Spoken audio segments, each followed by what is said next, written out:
Assalamualaikum warahmatullahi wabarakatuh. Orang pinter sama orang bejo itu hebat orang. Nah ini orang pinter, maka tahu kalau ini itu akhir tahun, bukan awal tahun. Tapi ada orang bejo, pinter saya terekspos, sehingga orang tetap saja bilang ini peringatan awal apa? Tahun. Jadi menang orang bejo. Gitu. Ini akhir tahun apa awal tahun? Hari ini. Akhir tahun, berarti ini peringatan apa? Akhir tahun. Hanya orang bejo yang kesalahannya tidak dikoreksi. Jadi ini alhamdulillah. Jadi ya tapi ini kesalahan yang tidak maksiat. Insya Allah dimaafkan Allah Subhanahu Wa Taala ini karena kesalahan itu ada dua, ada kesalahan yang maksiat, ada kesalahan yang tidak maksiat. Saya punya komitmen terhadap agama ini. Baik tadi yang dikatakan Pak Rektor. Ada unsur ulama, ada unsur habaib, ada unsur pengusaha, ada unsur birokrat. Di antara kenangan-kenangan saya dari Syekhina guru kita bersama Kiai Haji Maimun Zubair, beliau itu sering dawuh, sering ngendikan, dan itu saya sampaikan juga ketika 7 hari wafatnya Agus Robah, cucu Mbah Maimun, putra Agus Robah. Di antara yang beliau katakan itu adalah sok hak agama itu senggowo pegawai negeri. Itu berkali-kali beliau ngendikan gitu ya, saya agak bantah. Nah, kalau santri bah, santri karuan mesti gawa agama, tapi sebenarnya senggawa pegawai negeri. Setelah saya jadi kiai dan penelitian, saya itu berkali-kali didatangi dokter, tentara, juga polisi. Mereka sering bilang gini, ke saya ini dokter negeri, saya ke NTT, ke Papua, karena saya muslim, berkebutuhan Islam, maka dibikinkan musola, dibikinkan masjid.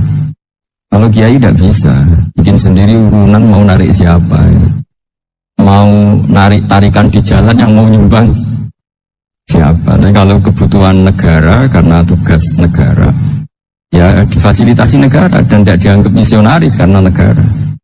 Itu juga di beberapa negara yang non Muslim kayak di Argentina, di Venezuela itu ada masjid, ada kajian Islam ya karena duta besar. Ini itu aparat negara. Disinilah kearifan para ulama berkoalisi dengan umarok dengan makna yang positif bahwa agama ini harus ditopang umarok, sistem negara. Tentu di situ ada tentara, ada polisi, ada macam-macam. Kita sebagai kiai juga nggak berdaya di depan para bandar narkoba apa-apa kalau nggak ada BNN. Kita mau apa dengan korupsi kalau nggak ada KPK? Sehingga kearifan para guru-guru kita, mulai Mbah Maimun, bapak saya sendiri, NU, Muhammadiyah, semua ormas-ormas Islam itu pasti maulah kerjasama, karena kita siapa ya? Kalau tidak kerjasama. Dan di antara pesan Rasulullah SAW adalah yaduwahi ma'al jamaah. Jadi apa ya, kebersamaan itu sudah berkah. Fa inna yadawahi ma'al jamaah. Jadi berkah. Lalu kenapa saya kalau ngaji bawa kitab? Ini agak sebetulnya itu lazim itu suatu yang harus. Tapi karena kelamaan balik itu tidak pakai kitab, seakan-akan bahwa kitab itu yang aneh. Sebenarnya aneh mereka. Karena begini logika simpelnya ya. Umat Nabi ini berhak dapat apa coba? Berhak dapat warisan yang paling luhur, paling hebat, paling jernih. Apa itu Quran dan hadis? Pertanyaannya, siapa yang paling punya hak otoritatif untuk menerangkan Quran hadis? Ulama. Ulama yang mana? Ya yang kapabel, yang sudah diakui dunia kayak Imam Ghazali, Imam Bukhari, Imam Syafi'i. Artinya kalau kita tidak pakai materi itu ulama mendapat pikiran kita, bukan mendapat pikiran mereka. Saya ulang lagi, kalau kita tidak pakai materi yang otentik, yang orisinil, umat ini mendapat pikiran kita, bukan pikiran mereka. Maka saya berusaha supaya teman-teman atau semua umat Islam dapat pikiran-pikirannya Imam Ghazali, pikiran-pikiran Imam Bukhari, pikiran-pikiran Abdul Qasim Al-Junaidi, kejernian-kejernian Abu Yazid Al-Bustami. Kejernian itu diantaranya adalah misalnya makalah yang menurut saya itu makalah yang super. Jadi untuk ngadepi krisis karena COVID atau karena apalah. Itu lama dulu sederhana sekali. Beliau punya rumus yang mungkin jarang didengungkan orang, tapi saya akan kampanye rumus ini. Al-istighna, hakikatul istighna itu adalah al-istighna anis syai' labihi. Jadi pemenuhan kebutuhan yang sebenarnya adalah kita berusaha menghindari sebanyak mungkin kebutuhan yang sekunder, yang nggak penting. Bukan memenuhi semua yang kita inginkan. Jadi misalnya begini ya, kalau kita lapar, itu keinginan kita itu makan enak apa asal makan? Tentu jawabannya asal makan yang sehat. Tapi kalau nuruti nafsu kita, makannya yang enak, teman makan ya enak, terus di warung yang favorit. Ini kan satu kebodohan. Kenapa untuk makan saja butuh definisi sekian banyak? Yang kita harus kecewa, warung favoritnya bisa sudah tutup, atau kita ke sana harus macet. Ribet. Yang benar-benar arif dan bijaksana itu adalah al-istighna anisya. Sesuatu yang tidak mendesak itu jangan jadikan kebutuhan. Sehingga kalau kita puasa misalnya, semua makanan itu enak karena kita sangat lapar. Hingga Abdul Qasim Al-Junaidi ketika ditanya, ma'idamu to'am, lauk makanan itu apa? Jawabannya lucu, alju, lapar. Kalau kamu lapar ya semuanya enak. Ini sudah mulai hilang. Kita bilang makan enak itu ya sate, ya gulai, ya pizza yang kita senang. Akhirnya apa? Untuk nikmatnya Allah itu kita jadi ribet. Apalagi yang orang-orang fasik harus ditemani perempuan yang tidak halal misalnya, atau harus ada ajudan, ribet. Nah pertanyaannya, orang yang ribet sama yang nggak ribet itu pinter mana? Pinter yang nggak ribet. Nah ini kearifan-kearifan yang mulai hilang. Lalu siapa yang bisa mewarisi itu? Ya ulama. Jadi ulama itu cara berpikir sebenarnya simple. Makanya mereka sering kalau tahajud itu, di antara makalah Sayyidina Ali paling terkenal dan yang menjadikan beliau punya derajat yang luar biasa itu adalah kafani izzan an takuna li rabban wa kafani fakhran an akuna laka abdan. Ya Allah, saya ini sudah begitu mulia, begitu terhormat dan sangat-sangat terhormat karena yang menjadi Tuhan itu Engkau. Jadi rumus pertama itu karena menjadi Tuhan itu Engkau. Hanya Tuhan yang abadi, Tuhan yang pertama, hanya Tuhan yang al-awwal. Coba ya Allah, kalau saya ini punya Tuhan Fir'aun, punya Tuhan mati jadi tontonan lagi, itu kerennya di mana coba? Jangan kita punya Tuhan Fir'aun, atau punya Tuhan yang asal-usulnya manusia, apapun hebatnya manusia itu, kita punya Tuhan manusia itu. Tuhan yang lapar, yang kalau nggak makan mungkin pingsan, mungkin bisa kena COVID, nanti Tuhannya diisolasi. Kayak apa? Makanya ketika Tuhan Allah, Allah menyindir ketuhanan selain Allah itu, Allah hanya menyindir dengan kalimat sederhana, karena yakulanit to'am, yang kamu tuhankan itu masih makan. Hanya kalau nggak makan ya lemes. Jadi lama-lama ada orang gini, alhamdulillah tadi Tuhan mampir ke saya, kelihatannya lapar, setelah tak kasih makan sehat lagi. Susah nggak punya Tuhan yang seperti itu. Beda dengan Tuhan kita.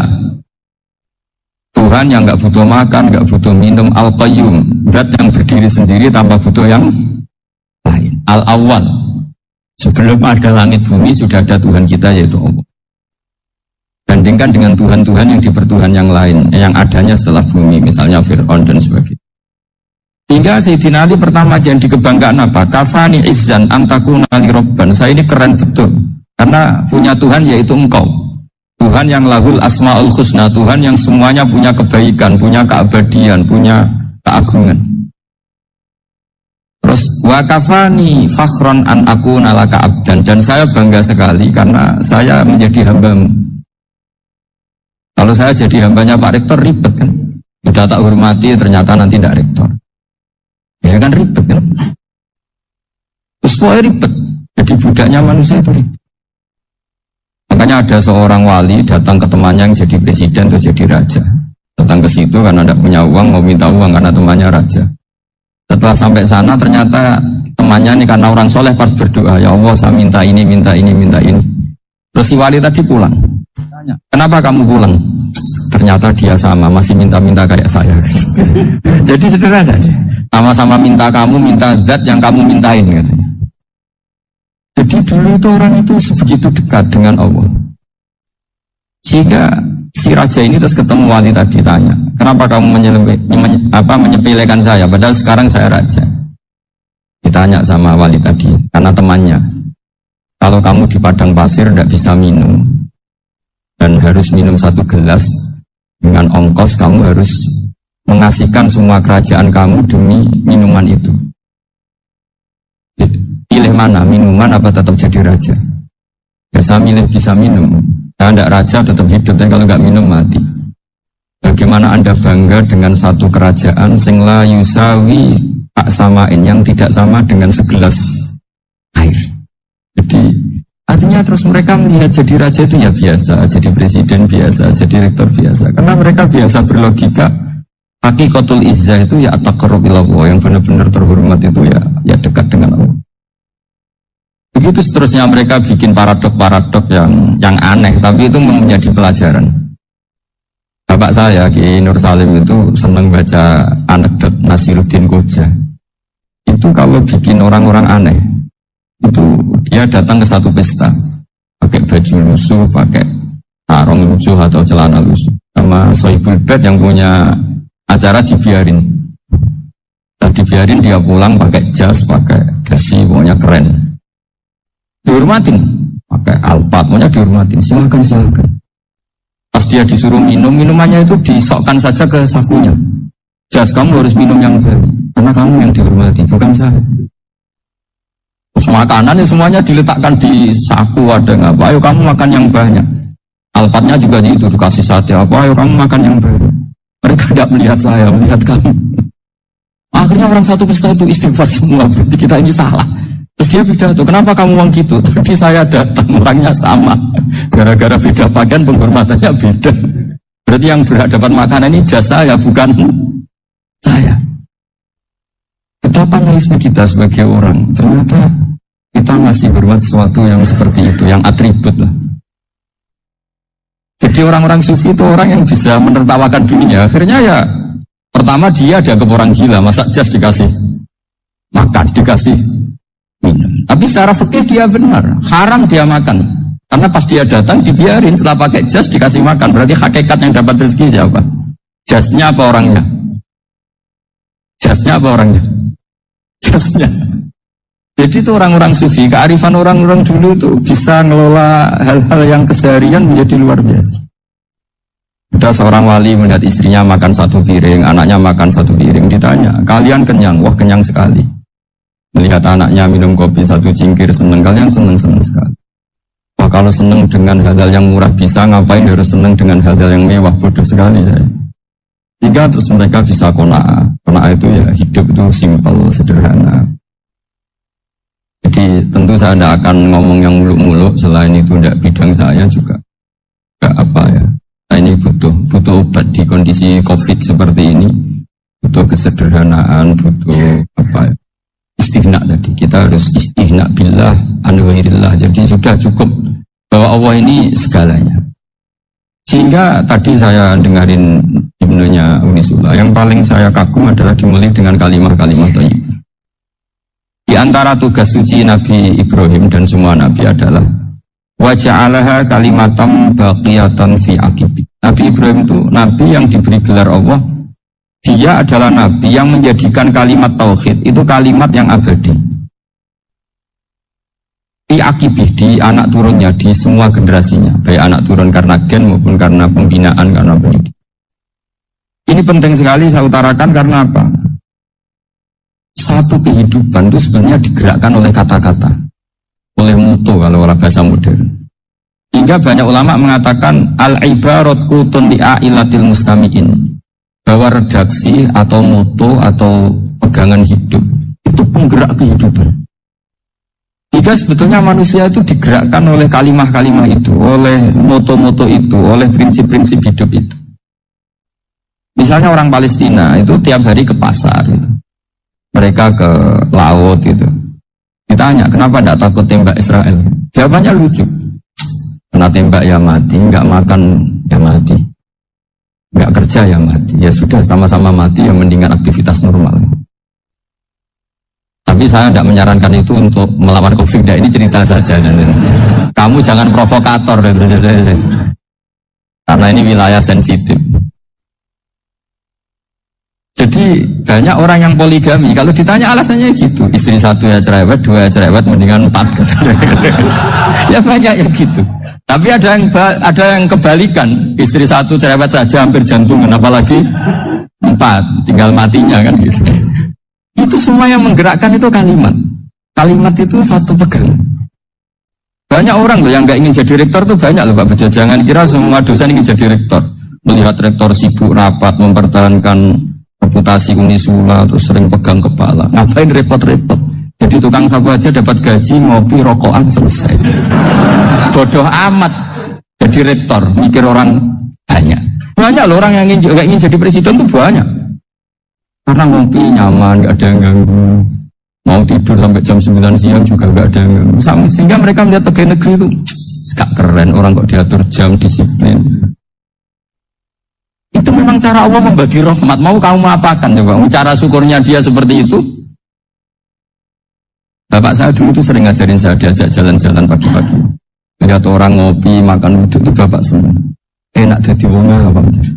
Ngene esuk-esuk nyemak bocah kesel kabeh kok enak ngopi rokokan. Bapak kadang iri sama orang awam itu iri. Udah gitu berharap masuk surga kan enak sudah gitu. Tahu-tahu mati, tidak tahu ke surga apa ke neraka ya tidak tahu. Jadi nah, orang dulu itu orang yang bisa mensederhanakan dunia. Sehingga ya sudah cara bahagia. Makanya saya alhamdulillah saya ini kerjasama sama UII sama beberapa kampus. Memang amdan itu sengaja. Kampus itu ya punya sistem yang nggak bisa mewakili sistem kiai. Kiai juga punya sistem yang nggak terwakili oleh kampus juga sebaliknya saling melengkapi. Saya sering ketemu rektor UII, rektor kampus-kampus Islam. Mereka cerita, Gus pendidikan pondok harusnya dimodernkan gini-gini. Saya bilang, kalau pondok modern kayak kampus itu nanti saya ketemu Allah tidak bisa jawab. Kenapa Gus? Saya beri contoh gini. Kalau misalnya perempuan perawan lah atau apa saja, namanya perempuan, mau tanya tentang menstruasi atau haid. Kalau semuanya sistem kampus, dia harus kuliah dulu. Registrasi dulu, kuliah dulu, bayar dulu. Dan dapat jawabannya nunggu mata kuliah pas itu. Bandingkan kalau sistem pondok, saya tuh sering ke pasar sama anak saya dicegat sama ibu-ibu. Terus anak saya ngalami gini-gini, keluar darah terus menerus, gak 6 hari tapi 1 bulan penuh. Itu hukumnya apa Gus? Nanti saya mau sowan ke jenengan. Tidak usah sowan di sini aja. Ya sudah. Sebelum mengeluarkan darah yang rutin seperti itu biasanya haidnya berapa hari? 6 hari ya sudah ikut yang 6 hari, yang lainnya istighatsah. Matan tok Gus ya udah ya. Begitu terus di masalah udhiyah. Ya coba kalau semuanya pakai sistem kampus, daftar dulu, bayar dulu. Jadi ini nggak ada jawabannya, nunggu mata kuliah itu. Baru dapat jawaban, itu biasa nggak sholat bertahun-tahun karena belum ada jawaban tentang itu. Itu kalau misalnya orang mati, tahunya cara apa memulasara jenazah itu nunggu kuliah dulu, pas mata pelajaran itu dulu, baru menangani orang mati. Berarti orang mati itu tergeledak semua. Tapi kalau kiai kan enggak. Di sini orang mati terbakar, kalau dimandiin malah badannya copot-copot, itu gimana hukumnya? Ini ada orang mati Gus Kendat, ini disolati apa enggak? Ada orang mati apa itu? Oplosan juga. Solati enggak? Saya sering ditanya gitu. Gak usah registrasi Pak Rektor. Gak usah registrasi, gak usah daftar, gak usah seminar. Makanya kalau orang kampus wanikia itu ya kualat temen gitu. Karena ini yang konten. Tapi pondok seperti saya ya ikrar seikrar-ikrarnya. Pentingnya kampus karena melatih efisiensi waktu, disiplin, tata kelola manajemen sehingga kita ya hormat. Tapi tadi kita harus saling melengkapi sehingga saya tunjukkan ke publik bahwa saya hormat sekali sama polisi, sama tentara. Coba kita bisa apa ngadepi bandar narkoba kalau enggak polisi? Bisa apa coba menjaga NKRI kalau enggak tentara? Itu juga ya sudahlah kita memang fa inna yadallahi ma'al jamaah, kita berkah itu kalau bersama-sama. Tidak bisa kita sendiri. Nah lalu orang kayak saya itu ya beberapa kali sebetulnya saya itu ditawanin jadi dokter honoris causa apa.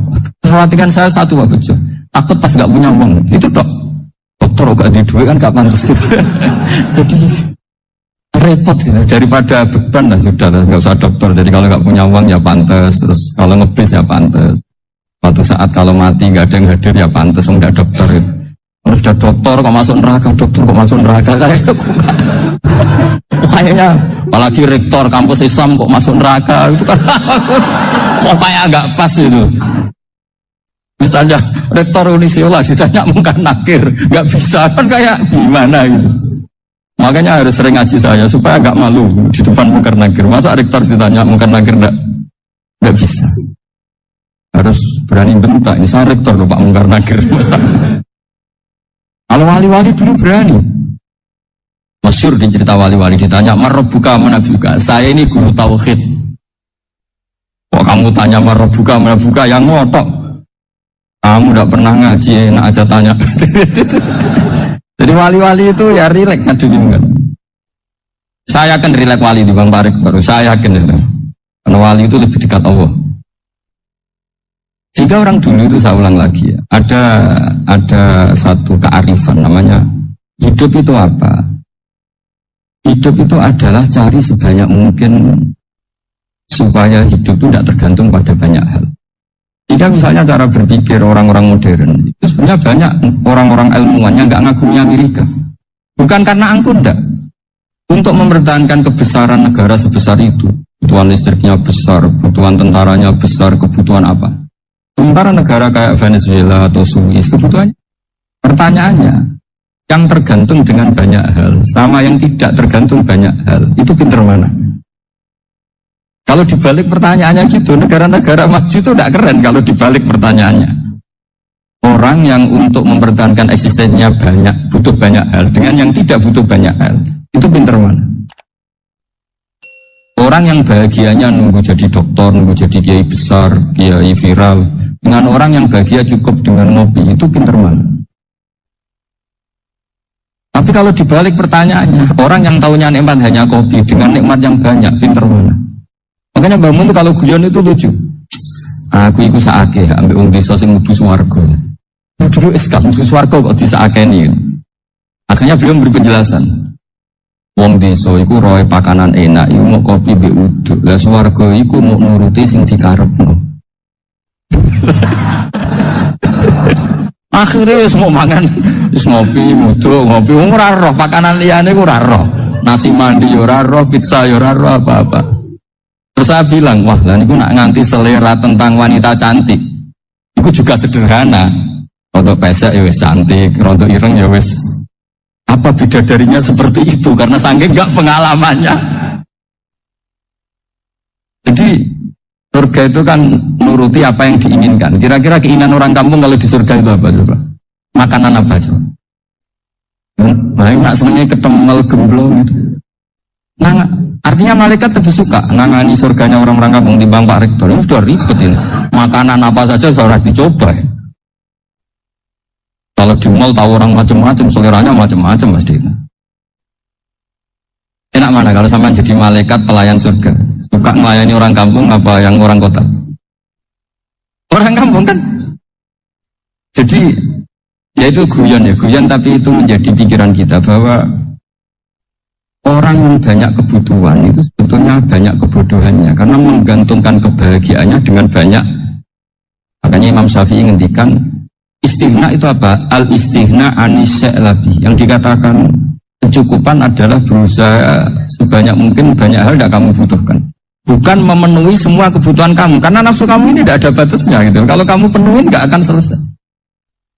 Itu ada perempuan yang kurang cantik itu minta doa saya, Gus doain suami saya kaya, terus tak guyonin, terus gak minta.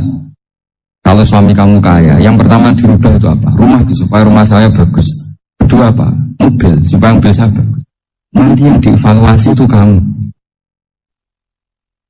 Mobil bagus, Alphard, rumah mewah, istrinya kamu pasti itu dievaluasi. Langsung nggak usah sudah gini aja kan. Jadi pertama yang dievaluasi itu kaya itu coba kalau suami kaya itu yang dievaluasi pertama rumah ya, rumah ganti. Setelah itu apa? Mobil. Kira-kira berikutnya akhirnya bagus nggak jadi. Nabi Ibrahim itu pernah minta umur panjang, umur panjang. Sama Allah nggak dijawab.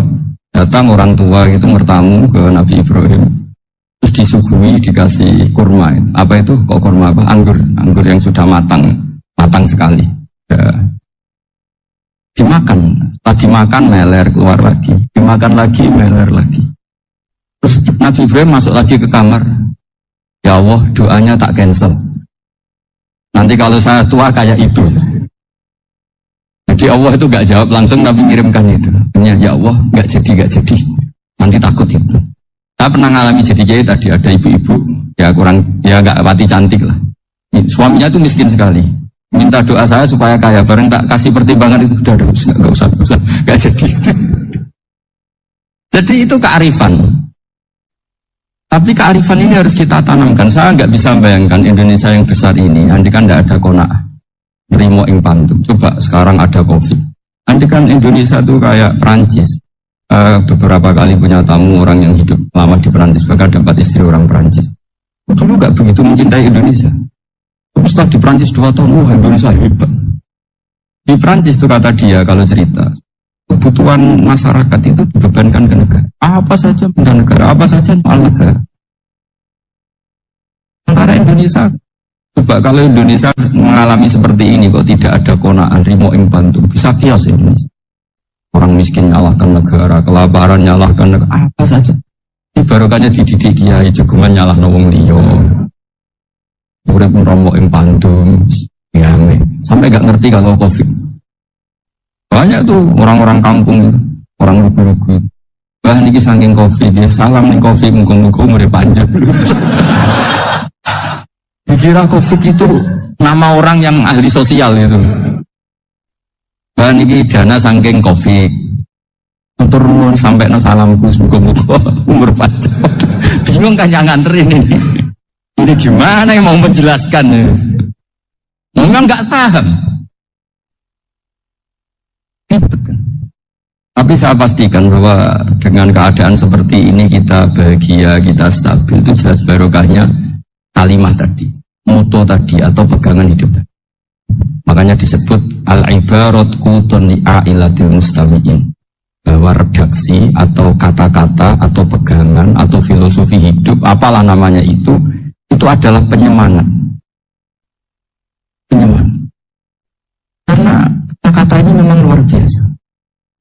Ketika sahabat perang demi kebenaran, zaman itu ya pasti benar karena yang dibela Nabi. Dulu itu kan enak zaman Nabi, yang dibela mesti benarnya, musuhnya mesti salahnya. Jika dulu itu memang harus tegas. Kalau sekarang mau tegas gimana? Yang kamu bela tidak mesti benar, musuhnya tidak mesti salah. Ribet kan kalau misalnya saya tukaran sama Pak Rektor, kamu mau bela mana kan bingung. Saya tidak mesti benar, saya ada Nabi. Pak Rektor apalagi nggak mesti benar lagi kan? Ribet kan? Jadi kalau kita mau perang sekarang itu mau pede gimana? Enggak. Makanya banyak ulama sekarang tuh mau tegas tuh nggak berani karena ya banyak hal yang abu-abu lah wilayahnya. Misalnya pilihan presiden, atau pilihan bupati, pilihan menteri. Kamu mati-matian bela itu. Yang kamu bela tidak mesti benar. Musuh kamu tidak mesti. Misalnya pilihan bupati. Wah ini kabupaten ini baik kalau bupatinya ini. Yang satu bilang ini. Terus tim suksesnya kamu tanya. Kamu yakin? Ya tidak juga. Nah kenapa semangat? Kan saya botohnya paling alasannya itu aja.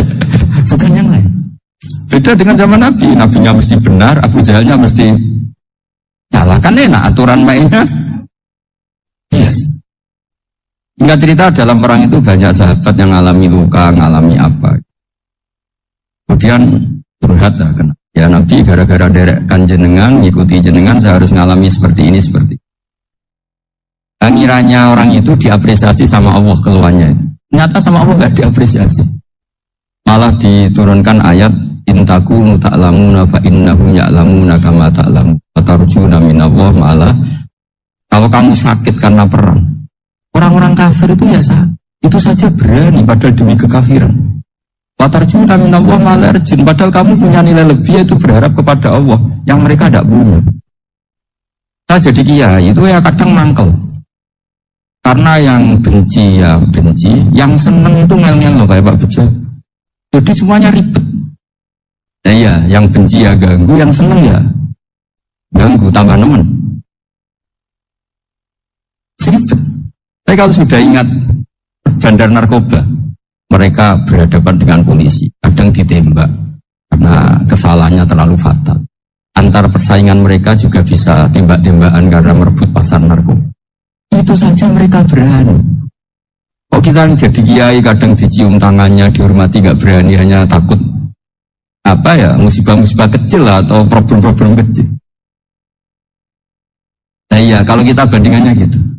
Kalau kamu mau tahajud kedinginan, itu masih nanti dihisab Allah itu gitu. Maling ayam itu keluar malam-malam, hanya dapat ayam. Itu gak takut dingin. Ya gak takut digebuki masa. Kamu mau tahajud aja takut dingin. Makanya nanti hisabnya orang soleh itu nanti dijajarkan orang dolim. Terus diperbandingkan. Wah itu habis kamu boleh itu. Jadi misalnya Unisola mau rapat, tapi itu malam, kalau malam dingin nanti sama masuk angin. Wah anak-anak pang di perapatan aja berani kamu. Kalau sudah perbandingannya gitu tuh ribet kita nanti. Makanya itu kalimat itu moto atau filosofi hidup. Jika diulang lagi nasihat itu, iyam saskum korhun fakodu masal koma korhum mislu. Kalau kamu kena luka, orang-orang yang nggak benar juga akan kena luka. Itu aja berani demi ketidakbenaran. Masa kamu demi kebenaran enggak berani? Akhirnya orang itu, ya itu kalimat, itu heroik. Makanya kita ini penting ya, makanya tadi himne Unisula dimulai kalimat-kalimat thayyibah. Nah, kalimat ini yang menjaga kita kalimat ini. Misalnya tentang Tuhan. Kenapa orang Islam imannya kokoh seperti ini, termasuk yang sudah hidup di Amerika, di Australia, di mana-mana. Itu ya barokahnya ajaran atau barokahnya kalimah. Saya sebut kalimah saja pakai bahasa santri. Karena la ilaha illallah itu dalam tradisi santri disebut kalimatu haqqin aliyah nahya wa aliyah namut wa aliyah nub'as. Ada yang riwayat wa biya nub'as insyaallah ta'ala minal aminin. Kenapa mereka di mana-mana meskipun sekolah di Amerika, di Australia, bahkan di Uni Soviet tetap mukmin? Itu barokahnya ajaran yang benar. Allah itu siapa? Tuhan. Tuhan itu sifat dasarnya apa? Awal. Dia harus wujud awal sebelum makhluk yang lain. Sehingga ketika ada negara yang maju, yang tertib, manajemennya tertib, masyarakatnya makmur, tapi punya Tuhan yang tidak seperti itu, tidak awal, itu sudah gak nyaman. Karena enggaklah keren Tuhan saya, karena Tuhan saya itu al-awal, zat yang pertama. Tuhan saya keren lah, zat yang gak mati. Tuhan yang gak mati, yang gak pernah mengalami kematian. Jika tontonan atau yang dilihat kenikmatan-kenikmatan yang lain ini tidak mengubah dia pendirian tentang Tuhan, karena mantapnya satu kalimat tadi bahwa Tuhan itu ya harus satu, harus awal, harus tidak mati, tidak rusak, tidak mengalami apa-apa yang membahayakan. Jika ketika ditawarin Tuhan yang lain meskipun menjanjikan secara finansial atau kemakmuran, mereka gak tertarik. Itu coba, itu barokahnya makmur atau barokahnya ajaran? Barokahnya ajaran. Sering negara Islam itu kalah makmur dengan mereka, tapi barokahnya ajaran ini tetap apa? Tetap Islam. Makanya Nabi Ibrahim, Nabi yang sukses bikin wajah Allah kalimatam baqiyatan fi akibi. Hingga kita ini bukti sama orang tua misalnya, itu ya karena ajaran. Keluargamu karek wong tuamu, nak wong tuamu ridho Allah ridho, nak ora ridho Allah ora ridho. Ridho wa fi ridhol walidain wa sakhatu wa sukhtu wa fi sakhatil. Sehingga ketika ada orang tua yang agak brengsek gitu, anak-anak tetap hormat. Punya orang tua yang miskin, yang sudah miskin, tukang tombok nomor, banyak kan di kampung gitu. Ya tetap hormat.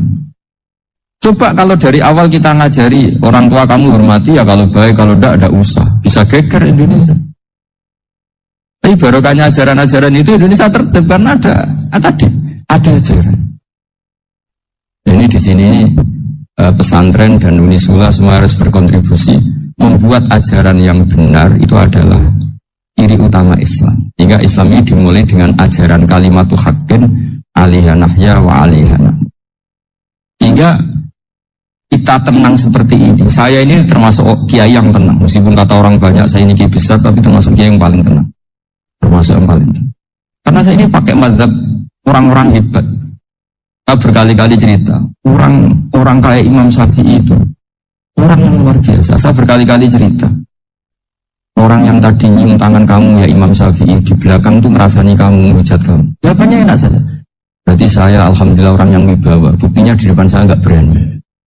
Jadi enteng saja. Diceritain sebagian kampung, sebagian separuh dari warga kamu itu nggak suka kamu. Ya bagus kalau nggak suka saya, nggak akan utang duit saya. Di mana-mana orang utang itu karena teman dekat. Kalau nggak senang pasti minimal nggak utang, nggak pinjam mobil, nggak pinjam. Berkah mana yang seneng sama yang gede? Jadi dianggap enteng saja. Semua yang dialami dianggap enteng saja. Hanya punya istri pemarah, ya bagus lah marahin suami. Kalau marahin tonggo malah ribet. Jadi kamu harus terima kasih kalau dimarahin istri. Bagus lah marahin saya mah, kalau marahin tonggo ribet. Jadi enteng saja. Tapi kita sekarang tuh karena nafsu ya, hingga menghadapi hidupnya ribet. Ulama dulu kalau mau mati itu senangnya bukan main. Udah lama saya ini ingin gak maksiat. Kayaknya gak maksiat paling efektif itu mati. Ya tidak apa-apa, kalau sebaiknya mati ya mati. Enteng saja. Jadi melihat kematian itu akhir dari segala keburukan atau potensi keburukan. Apapun baik kita sekarang, suatu saat mungkin kita nggak baik. Yang bisa menghentikan ketidakbaikan atau potensi ketidakbaikan itu apa coba? Mati kan? Berarti mati itu mengerikan apa menyenangkan? Kamu udah berani menjawab. Meskipun secara ilmu kamu berani, tapi secara rasa nggak berani kan? Kita ulang lagi ya. Yang bisa menghentikan keburukan atau potensi keburukan itu apa coba? Apa? Kematian. Berarti kematian itu menyenangkan atau menyusahkan? Apapun kamu udah berani jawab karena kamu agak-agak duniawi itu kelihatannya. Tapi secara ilmu, kamu tahu kan kalau mati itu tidak buruk-buruk banget. Karena apa? Itu akhir dari segala buruk. Sehingga Nabi mengajarkan kalimat itu begitu luar biasa. Allahumma ahyini maka natil hayatu khairan li wa tawaffani maka natil wafatu khairan li. Nabi melihat dunia itu begitu indah. Ya Allah, kalau saya ini hidup, anggap saja hidup ini ziyadatan li fi kulli khairin, menjadi modal saya menambah segala kebaikan.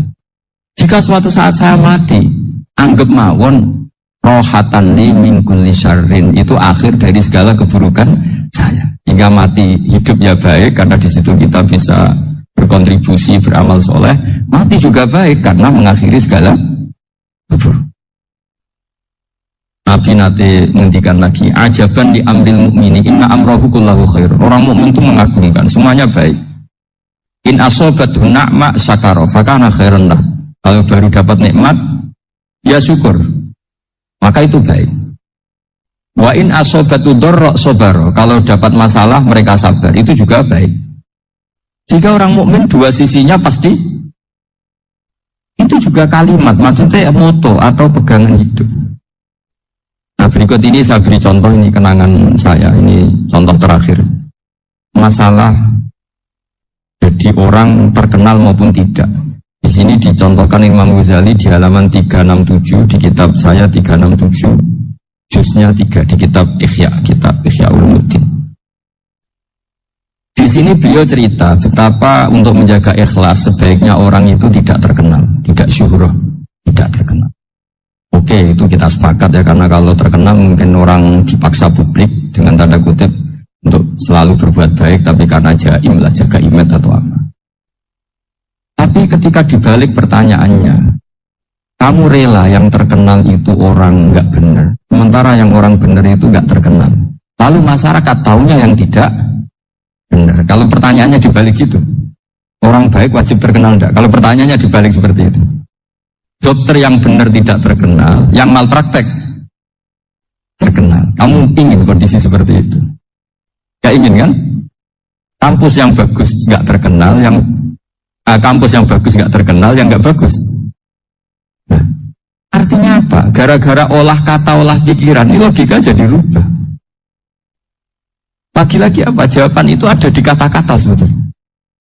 Makanya bab-bab seperti ini tidak usahlah kita berdebat, berpolemik. Sebaiknya orang itu humul, menutup diri, apa sebaiknya orang terkenal, itu nggak perlu seperti itu.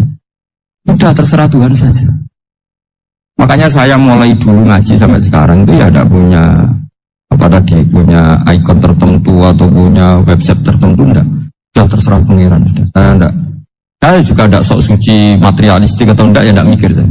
Bukan apa-apa ya, karena saya ini kiai, jadi biasa urusannya sama Allah, tidak sama makhluk. Jadi pusing kalau sama sarah-sarahnya makhluk itu pusing. Meskipun rektor kalau nasihati saya pasti tidak saya terima, itu tetap makhluk, itu sudah ada ngefek kalau saya itu sudah ada itu. Bukan karena saya sombong, ya memang makhluk betul itu, bukan mak nasibnya bejo aja, tapi makhluk tetap makhluk. Saya beri contoh ya. Ini makalah yang ditulis Imam Ghazali. Ya, i'lam aslahaka wa anna aslal jah wa intisar sayyid atau sayyidi wal istihar. Wa huwa mazmum. Balil mahmudu al-khumulu illa man sahharahu wa ta'ala linasri dini min ghairi takallufi talabi syuhrati minhu. Jadi kalau kamu ingin ibadah kamu selamat, ya kamu jangan terkenal. Tapi resikonya adalah kalau kebaikan itu tidak terkenal, maka enggak dikenali. Kalau enggak dikenali berarti masyarakat hanya punya percontohan yang tidak baik, karena yang baik tidak terkenal. Jadi itulah ulama-ulama dulu. Jadi apa-apa itu dibanding-bandingkan. Kemudian nanti kelihatan, jawabannya itu kelihatan. Jadi ulama dulu itu biasa ngarang misalnya afatun nikah, isi negatifnya nikah, harus hormat istri, terus macam-macam. Kalau terlantar itu ya dosa. Seperti tadi Pak Marsudi cerita, kalau orang ngapalkan Quran itu takut lupa, kalau lupa itu jadi dosa. Pertanyaannya, kalau semua orang takut lupa, takut dosa, semua orang nggak hafal Quran karena potongan-potongan lupa. Cara berpikir tidak seperti itu. Kalau berpikir ya namanya hafalan, ya inginnya hafal, kan nggak ingin lupa. Dan nanti kalau takdirnya lupa karena hal-hal yang dimaklumi oleh syariat itu nggak yang termasuk dosa. Yang dosa itu lupa ta'igwiri udhrid syar'iyin, lupa yang tidak ada sebab yang apa? Syar'i. Tapi lupa bawaan EQ-nya tidak bagus, lupa bawaan yang dibentak, itu nggak masalah karena bawaannya orang tertekan itu ya lupa. Coba kamu hafal Quran, terus punya kredit jatuh tempo, pas hari itu aku yakin nggak cerdas sudah. Itu bawaannya orang tertekan itu pasti lupa. Ya saya terus ada makalah rahasia. Bingung nggak kira-kira? Bingung nggak? Ya misalnya amal rahasia selalu lebih baik. Terus ada pertanyaan, Nabi ngendikan kamu sholat yang benar, caranya gimana Nabi? Ya itu rahasia. Terus gimana coba? Tapi Nabi ngendikan apa? Shollu kama ra'aitumuni usolli. Ya sudah, kamu sholat niru saya sholat. Berarti Nabi sholatnya diperlihatkan apa disembunyikan?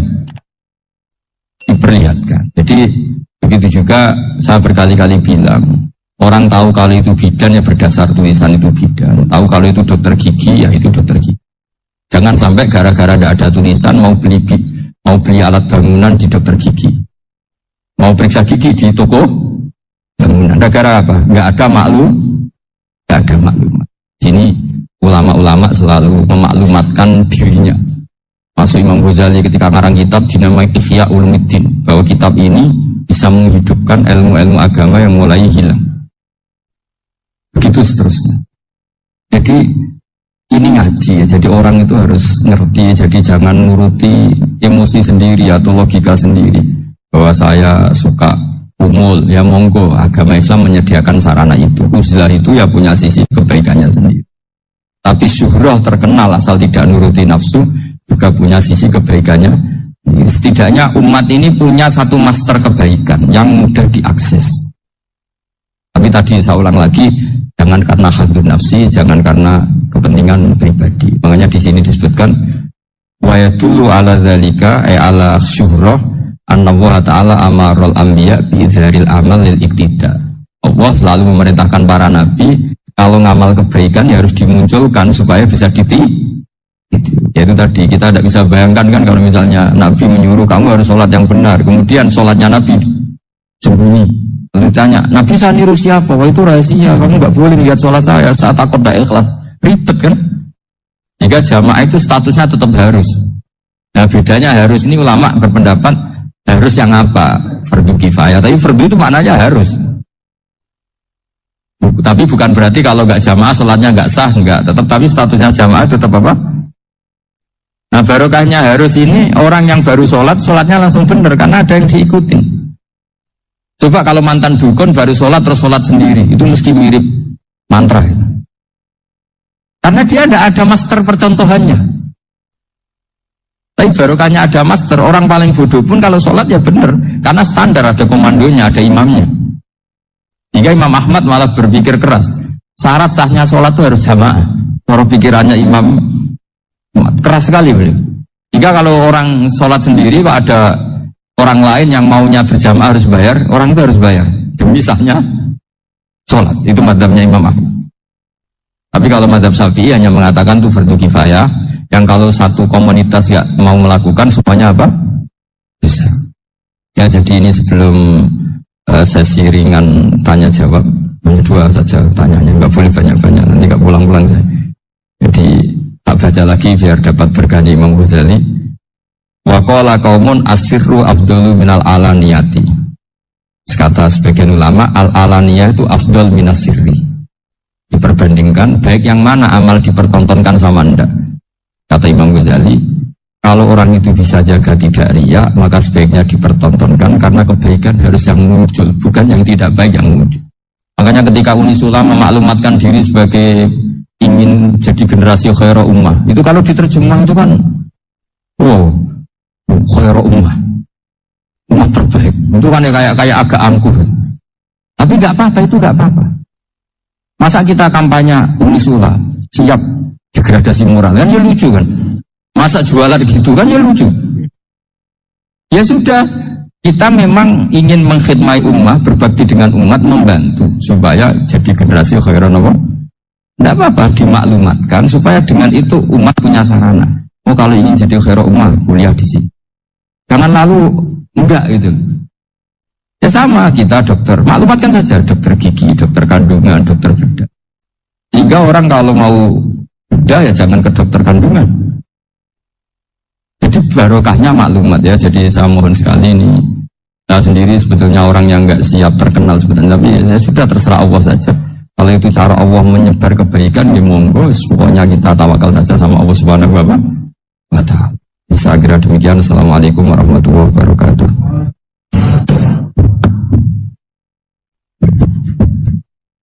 Matur suwun, Gus.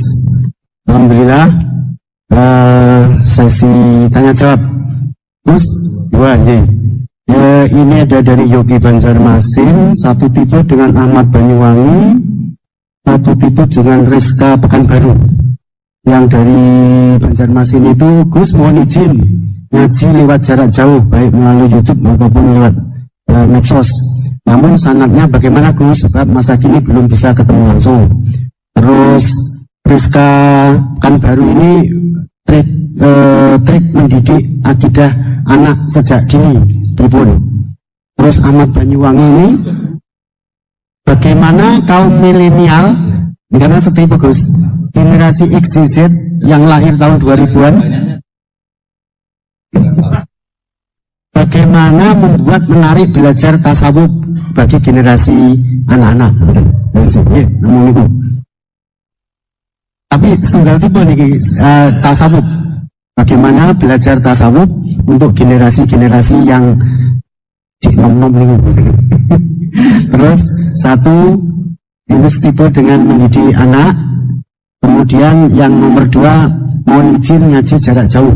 Sanadnya pripun karena belum bisa ketemu. Begini ya, saya mungkin yang kesekian kali ya punya tamu dari Kalimantan, dari Sulawesi. Memang kalau sebagian mereka pernah mondok itu tersiksa karena ngaji saya hanya lewat virtual atau lewat medsos. Kebaikan itu pasti sudah benar. Jadi dengan ketemu langsung maupun enggak itu secara sanad itu sudah cukup. Cuma ada beberapa kebenaran yang butuh jelimet, butuh tahqiq, itu yang harus ketemu langsung. Tapi kalau yang kebenaran-kebenaran umum itu tidak perlu, karena kebenaran itu bahasa lainnya itu al-ma'ruf, sesuatu yang mudah dikenali oleh akal, oleh nurani, oleh komunitas, oleh sistem sosial. Sementara mungkar itu sesuatu yang aneh. Andai kan tidak ada agama pun, orang akan bilang selingkuh itu mungkar. Andai kan tidak ada agama pun, sesuatu milik siapa harus jelas. Jika diaturlah ini istrinya ini istrinya ini barangnya ini. Yang paling berhak make apa ya yang punya kan? Makanya nikah itu disebut ma'ruf. Yang boleh make ya yang punya. Misalnya yang boleh make mobil itu ya yang punya atau yang dapat izin. Itu disebut ma'ruf. Lalu yang nggak punya kok make, itu namanya mungkar. Ya aneh, nggak punya kok make tanpa izin. Jika kebaikan-kebaikan seperti ini nggak butuh sanad karena semua orang pasti kenal. Makanya disebut kebaikan itu al-ma'ruf, kemungkaran disebut mungkar. Jadi ma'ruf maknanya arafahul aklu, akal ini mudah menerima. Mungkar maknanya angkarohul aklu, akal ini menjadi aneh. Kan nggak mungkin lah orang yang waras mau ini ada minuman, kalau kamu minum hilang kesadaran, minuman ini halal, itu aneh nggak? Aneh kan? Tapi kalau kebalikannya, ini minuman manfaat untuk stamina, manfaat untuk kesehatan, maka ini halal. Nah, agama itu datang dengan sesuatu yang ma'ruf dan menolak sesuatu yang mungkar. Nah, kebaikan-kebaikan seperti ini itu Pak Rektor nggak perlu sanad karena itu sudah lazim, sudah keniscayaan. Lalu ada kebenaran yang butuh detail. Misalnya begini, wali nikah itu siapa? Wali nikah itu adalah bapaknya dan mbahnya misalnya. Nah, kalimat dan mbahnya ini salah kalau dalam fikih Islam. Karena mbah dalam bahasa Jawa itu bisa mbah dari ibu. Sementara dalam otoritas Islam nggak memberikan hak ke mbah dari ibu. Seperti ini nggak boleh. Terus misalnya orang Kalimantan nikahkan putrinya dinikahkan oleh mbah dari ibunya hanya karena berdasar fatwa. Oh kemarin Gus Bah atau Kiai siapa dawuh wali itu kalau nggak bapak ya mbah. Wong ini mbahnya. Nah itu butuh detail. Yang dimaksud mbah di bab wali adalah abul ab, bapaknya bapak, bukan sekedar mbah. Nah hal-hal seperti itu mohon sekali untuk tidak kesusu atau tidak tergesa ngambil kesimpulan karena itu butuh fikih yang apa? Detail. Ya butuh fikih yang apa? Detail. Padahal istilahnya sama, wali itu bapak dan mbah. Sehingga dalam kitab-kitab matan misalnya kalau ada Pak Hakul Aulia bitazwid abun summa jaddun itu pasti sama Sarah dikritik. Al-aula ayyakula abul ab, seharusnya jangan dikatakan mbah karena kalau mbah memasukkan dari ibu, yang benar adalah abun fa'abul ab, bapaknya bapak. Nah, jadi kira-kira gitu Pak Irto. Nanti anjenengan yang menjelaskan.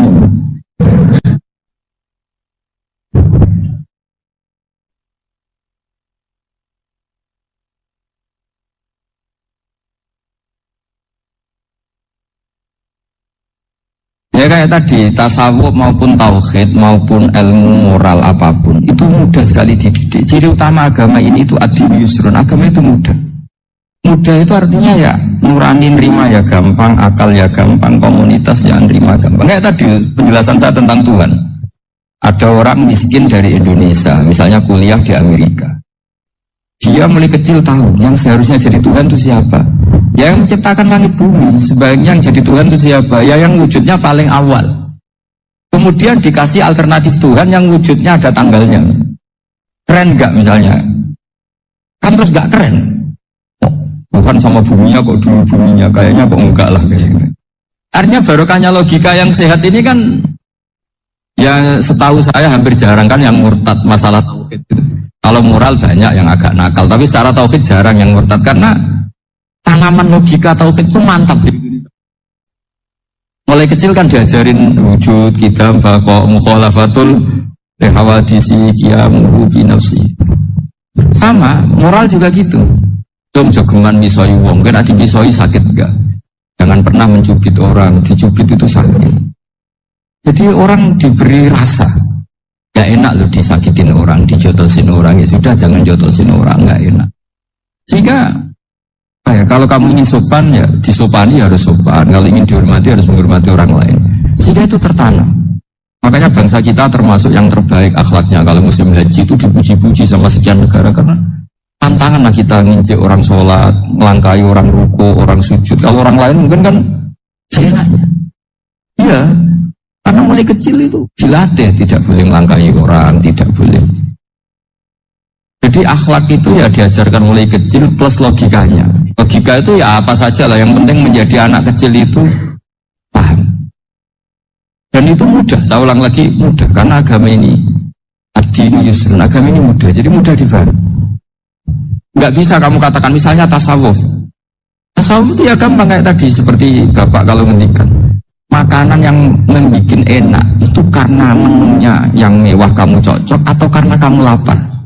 Lama-lama orang kan berpikir ya setiap puasa itu kok tempe enak, tahu enak, tapi kalau sudah buka, sudah kenyang, apa saja semuanya menjadi tidak enak. Padahal kualitas menunya masih enak, tapi gara-gara kenyang menjadi Enak. Berarti penyebab enak itu lapar apa menu? Lapar. Jadi apa ya, kearifan ini loh yang menjadikan luar biasa. Makanya tadi ada kalimat yang benar, wa ja'alaha kalimatan baqiyatan fi aqibi. Jadi Ibrahim adalah nabi yang sukses menanamkan filosofi kebenaran ke anak cucu. Nah, yang terakhir, nah.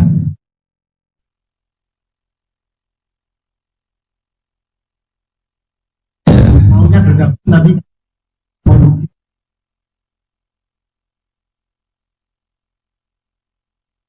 Oh, ya bagus lah kalau itu. Kalau di kitab-kitab yang saya baca, ingat mati itu tidak selalu baik, juga tidak selalu buruk. Malah kalau menurut Sayyid Abdul Al-Haddad, khusus yang para pelajar yang mencari ilmu itu nggak baik ibadahnya ingat mati. Karena dia harus dinamis, harus mobil. Kalau ingat mati kan terus lemes. Jadi, kalau untuk pejabat harus ingat mati, kalau enggak korupsi terus. Harus ingat mati. Jadi kalau manfaat bagi keluarga begini ya, saya merasakan. Ini tanya anak saya itu baru tamat aliyah kemarin. Yang satu barusan mondok sarang baru 2 bulan atau 1 bulan. Itu saya kalau bilang ke anak-anak gini, kamu ketemu saya itu harus spesial. Bisa saja bapak besok itu meninggal. Jadi semua hari itu spesial. Karena jangan-jangan ini kenangan terakhir. Nabi itu kalau ngajari orang supaya sholat khusyuk, sholli ka'annaha sholatum wadiin. Kamu sholat seakan-akan itu sholat terakhir. Wah, itu mesti serius. Kamu ketemu istri seakan-akan terakhir pertemuan, kayak mau pergi ke New Zealand atau ke Amerika aja, malam itu spesial karena besok istri saya pergi. Bayangkan kalau itu terakhir mau mati, sampai ngamuk serasido lah kan gitu. Jadi hikmah ingat mati itu makanya Nabi diantara riwayat ya. Meskipun riwayat ini diperdebatkan, tapi jelas ini satu petua yang baik. Wa'mal li akhiratika ka'annaka tamutuhud, dan kamu beramal untuk akhiratmu seakan-akan besok itu mati. Maka sholat kita akan spesial, hidup kita akan spesial karena kenangan kita terbaik ya sekarang, besok sudah mati. Hingga anak-anak saya itu sama saya itu sekali. Saya juga sama anak-anak saya. Karena kesempatan ini tidak selalu ada. Jadi tapi ada kalimat untuknya, wa'mal di dunia ka i'mal di dunia ka anak kata isu abadan. Untuk duniawi kamu seakan-akan hidup selamanya. Itu maksudnya itu rileks saja. Misalnya hari ini urusan nggak selesai, besok masih ada hidup. Nggak selesai, besok masih hidup, sehingga rileks. Tapi kalau urusan akhirat harus selesai sekarang karena besok sudah. Jadi ingat mati itu positifnya ya tadi, semuanya akan indah. Coba orang yang mau meninggalkan Indonesia, misalnya nyuwun sewu LSM yang biasa demo atau mahasiswa biasa demo, terus tawarin besok kamu kuliah di Rusia, itu warung apa saja kenangannya baik semua karena mau meninggalkan Indonesia. Tapi kalau tahu gak meninggalkan Indonesia, demo terus. Orang-orang sering demo, tawarin ke luar negeri, kira-kira mau nggak? Pasti lebih suka apa? Indonesia. Orang paling miskin yang ngeluh terus di dunia ngeluh, gak pernah nikmat, tawarin mati, mau nggak? Nggak mau kan? Jadi untuk supaya hidup ini nikmat, semuanya itu anggap kenangan terbaik Anda, dan itu saja kenangan terakhir. Hanya resepnya Nabi supaya sholat khusyuk apa? Sholli sholatan apa? Sholli sholatan wadiin, kamu sholat ka'anha sholatum wadiin, seakan-akan itu sholat apa? Terakhir. Sehingga terus kita nyaman, kita apa? Dan kita nganggap ini sholat yang terakhir. Nanti ternyata masih lagi. Ya sudah, itu sholat yang terakhir lagi. Sehingga semuanya apa? Spesial. Memang ada momen-momen yang pintu rahmat itu dibuka, ada kayak hari-hari biasa. Termasuk hari-hari ini, kalau bersaksi hari-hari ini termasuk dibuka. Masyhur ada hadis, inna li rabbikum fi ayyami dahrikum nafahatin ala fatata'arradu min nafahati. Saya ulang lagi ya. Inna li rabbikum fi ayyami dahrikum nafahatin